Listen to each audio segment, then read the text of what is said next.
Porque aí esse mandrião aí eu vou Sim, tirar fora. Aquela panela existe ainda. Muita no futebol. Então, depende onde tu cair para como treinador, um treinador cair ali, se ele não souber agradar aquela panelinha, ele tá fora em poucos tempo. Sim. Ele não, mesmo porque ele tá sendo mandado embora. Então, o futebol, e tudo isso em prol do dinheiro, né? Sim. Porque envolve muito dinheiro. Muito dinheiro. Muito dinheiro, muito dinheiro. Ou se a gente pegar, por exemplo, eu tava vendo Flamengo e Palmeiras, acho que é os clubes que já passaram de bi, né? Os investimentos. Aham. Então, não é. Então, cara, é muito dinheiro para a realidade brasileira. Sim. Gostaria que você escalasse o teu melhor Bahia de todos os tempos aí. Ah, o meu Goleiro, melhor Bahia foi Ronaldo. lateral. Lateral é o Zanata, que jogou em 88. É um lateral esquerdo que eu gosto pra caramba. No Bahia era um tal de Tarantini, que jogou no time de 88.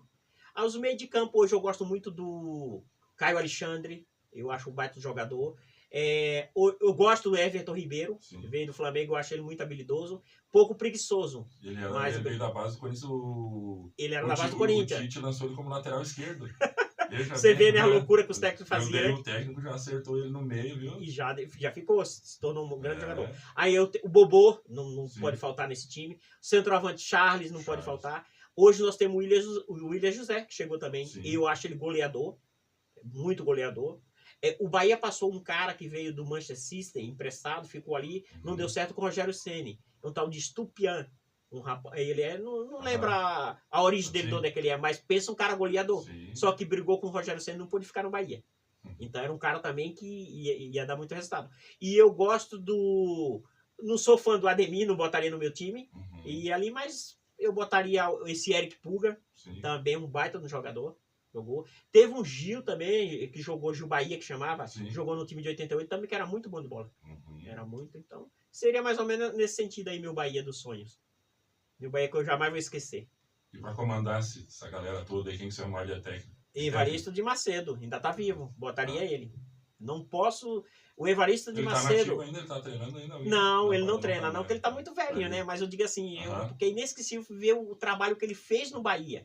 O cara conseguir pegar um monte de jogador que era desconhecido, perna de pau, e tornar campeão brasileiro em cima do super time do Internacional. Eu vejo muitos goleiros conversando que ele funchava o cara, ele dizia que o cara era ruim, para o cara mostrar o potencial dele, né? Tem essas histórias.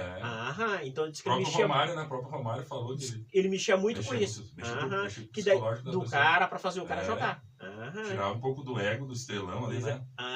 Ele teve uma entrevista no time de... O Bahia foi campeão em 88, João, que ele diz o Tafarel era quase invencível fazer gol no Tafarel.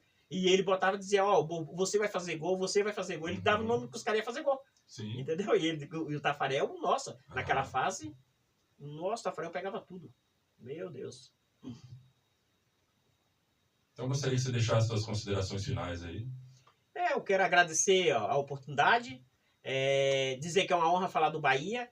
Eu sou aquele torcedor, não sou muito fanático, tenho minha camisa, gosto de andar com a camisa do Bahia, mas, assim, para mim é uma alegria. Quando eu venho contar da história do Nordeste, que é uma história de time... O Bahia não é centenário ainda, então é um time de 1934, então não é tão velho assim, que hoje nós estamos com a maioria dos times centenário. Então, e o Bahia é o time da alegria. O Bahia é um time que se destaca no Nordeste por cobrar ingresso barato. Outro detalhe da torcida do Bahia, que a Bahia se destaca pelo torcedor mais pobre do Nordeste. Então, mas eles estão toda a vida no estádio. Então, isso o Bahia tem um acordo com eles para vender ingresso mais barato. O rival de vocês, no caso, seria o time da elite? Seria o time da elite, exatamente. Na Bahia tem essa divisão. O Vitória é o time um pouquinho mais da classe mais alta. E o Bahia é da classe mais pobre. Então, o torcedor do Bahia é um torcedor mais alegre. Mais alegre. Então, a rivalidade é tão grande que o torcedor bem baiano mesmo, ele não fala o nome do Vitória de jeito nenhum. Então, ele não fala o nome. Quando o Bahia ganha, o Bahia teve um triunfo. Não teve uma vitória. Ganhou os 3 pontos. Ganhou 3 pontos, então eles chamam, ou então pelo apelido. Então eu gosto de ser Bahia, sou alegre, entendeu? Então estou satisfeito com o meu Bahia. Dos títulos baianos, o Bahia que tem mais títulos. 51, João. 51. Eu acho que depois vou pesquisar e nós podemos ver, mas parece que só perde pro Remo ou o Paysandu que tem mais. Fora disso, nenhum outro time tem. E os outros que ganharam foram 1 ou 2 títulos, né? Teve o Leone com aqueles times lá que A Bahia se destaca pelo campeonato regional, de volta e meia surgiu um time pequeno, Sim. que nunca ganhou nada e ir lá e ganhar. O Vitória tem bastante título, mas não se compara o Bahia com o Bahia. O Bahia até porque o Bahia dominou o futebol nordestino e regional, ganhava 10, 12 títulos em seguida. Então... Pouco tempo agora, 2020, pouco, teve um ali, né? Um pequeno que ganhou ali, mas é raro, né? É raro. Que a Bahia tem muito time desconhecido, como a gente diz assim, né? Time que não tá na série nem D.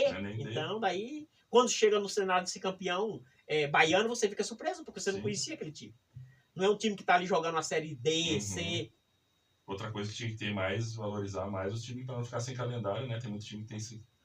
Isso também, isso cabe à CBF, por isso que eu tô falando. Criar uma série E para os outros não ficar parados. Bem certinho, porque o Brasil é muito clube, entendeu? E não deveria deixar. Ele focou nas 4 classes, né? A, B, C e D, e ficou. Mas tem muito clube que não atinge, que não tá nessas fases, que até a gente conhece eles quando eles vão jogar aí. Muitas vezes uma Copa do Brasil, alguma coisa, a gente acaba pegando um outro deles. Porque você vê que cada estado tem série A, B e C. Isso. Aqui em Santa Catarina nós temos A, B e C. É isso. Então. Os outros também, né? Campeonato Paulista, por exemplo, tem 8 divisões, né? Então, é muito time. É muito time. Até pelo tamanho de São Paulo, a gente encontra um time que você olha, esse time saiu de onde? Sim. E o time sepando um time grande, você nem sabia que o time existia. Um time de empresário, muita empresa em São Paulo, né? Você, por exemplo, você vê o São Caetano, né? Hoje em dia tá... Isso, né? Exatamente. O São Caetano já foi campeão brasileiro, né? São Caetano foi campeão brasileiro. Duas vezes, né? É verdade. Uma pro Atlético e uma pro Vasco. É isso mesmo. Foi vice da Libertadores, cara. Chegou numa final de Libertadores contra o Olímpio, perdeu nos pênaltis. Você veja bem. Você vê uns times. O Paulista de Jundiaí hoje tá também acabado, foi campeão da Copa do Brasil. Foi campeão da Copa do Brasil, bem certinho. Não, Paulista não foi. Foi o São Caetano. São Caetano Paulista, Então eu acho que as divisões brasileiras, a CBF deveria olhar mais para isso. O futebol, o Brasil é muito rico. É muito rico. E as vagas para os campeonatos internacionais também, um vice numa Copa do Brasil, que tu acha? É injusto, né? 100 e poucos times jogando ali, daí o time pequeno, por exemplo, chega numa final e não vai. Tudo isso a CBF deveria reaver. Tem que fazer um novo calendário da CBF para ver o que precisa e o que não precisa. Tem vaga direta no brasileiro, vai ter 8 vagas, e daí o coitado do vice ali. Aí muitas vezes aquelas 8 vagas acaba surgindo até mais, né? Sim. Porque alguém que já tá lá chegou na frente, então eles vão fazendo aquela... Se o mesmo time for campeão brasileiro em Copa do Brasil, já só surge mais uma vaga. Mais uma vaga. E daí o pequeno vice lá não tem direito. Não tem mais direito. Então a gente encerra o podcast por aqui. Agradeço a presença do Raimundo. Que ele possa vir mais vezes aqui. Da próxima vez que ele vem aqui, que ele possa contar mais títulos do Bahia aí. E é isso aí então, galera. A gente encerra por aqui. Valeu, um abraço.